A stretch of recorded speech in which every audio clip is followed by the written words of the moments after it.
Halo semuanya, aku Yohanes. Hari ini aku mau cerita tentang pengalaman aku ketika istriku melahirkan di Australia. Hari itu 27 Januari 2025, jam 12.30 dini hari. Langit di luar masih gelap, jalanan sepi. Tetapi di dalam salah satu ruang operasi di The Royal Hospital for Women, Randwick, hidupku berubah. Di ruangan putih terang itu, anakku lahir. Tapi sebenarnya, bukan cuma dia yang lahir hari itu. Aku juga lahir sebagai ayah. Semuanya terjadi begitu cepat.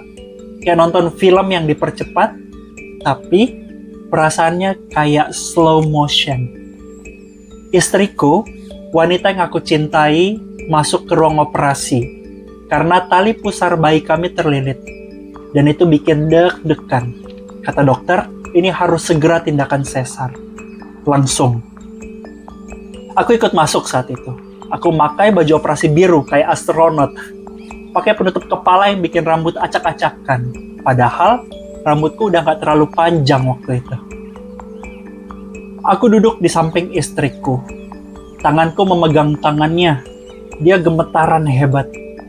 Bukan karena takut, tetapi karena efek epidural.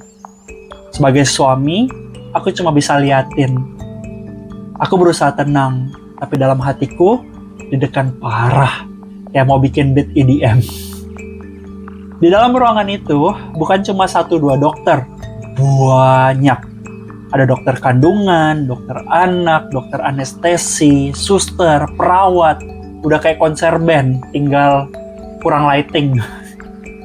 Mereka semua gerak cepat banget. Mereka rapi, mereka profesional banget. Kayak tim dapur saat ada 20 orderan masuk sekaligus. Tapi aku bukan chef di situ.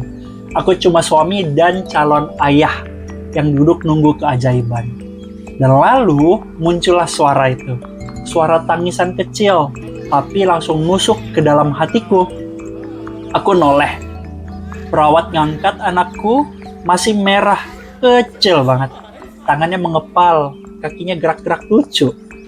Dan aku langsung mikir, ini anakku. Rasanya campur aduk. Aku gak nangis saat itu. Tapi dalam hati, air mata kayak banjir bandang. Aku lihat istriku senyum. Senyum kecil, tapi dalam banget. Mukanya pucat, tapi itu senyum paling indah yang pernah aku lihat. Hari itu, aku bukan lagi cuma Yohanes dari Indonesia yang tinggal di Australia, yang biasa masak di dapur, yang kadang ngeluh belanjaan mahal. Hari itu, aku jadi ayah. Aku mau jadi tempat dia pulang. Tempat anakku merasa aman. Tempat dia bisa nangis tanpa takut dihakimi. Aku tahu perjalanan ini gak akan gampang. Bakal ada malam-malam panjang. Tidur 2 jam itu udah kemewahan. Popok, ASI, nangis lagi, nangis terus. Dan kadang bukan anaknya yang nangis, tapi aku yang nangis. Aku udah nonton ratusan video tentang jadi ayah. Udah baca blog parenting, udah siap mental, tapi pas kejadian beneran, siapapun gak bisa siap 100%. Tapi itu justru indahnya, karena di tengah semua rasa bingung, kita belajar. Belajar sayang tanpa syarat. Belajar sabar meski ngantuk. Belajar ketawa meski capek. Kadang, aku ngaca di tengah malam. Lihat mata sendiri udah kayak panda yang insomnia. Tapi, lihat anak tidur di dada, lunas. Semua lelah lunas. Australia ngajarin aku banyak hal. Tapi anakku ngajarin aku lebih banyak lagi. Kayak gimana rasanya punya tujuan baru.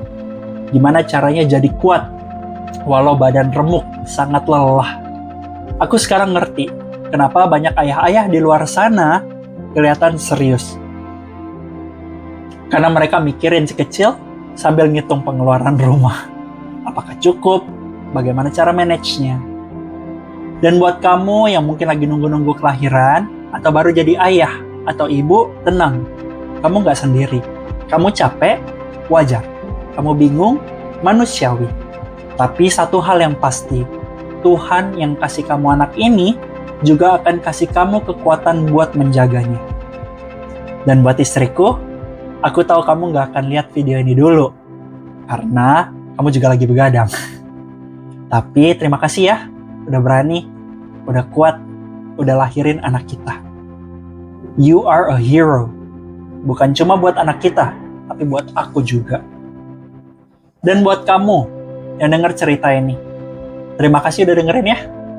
Kalau kamu terinspirasi, atau kamu tahu ada teman yang lagi takut, nunggu kelahiran, please share video ini, biar dia tahu they are not alone.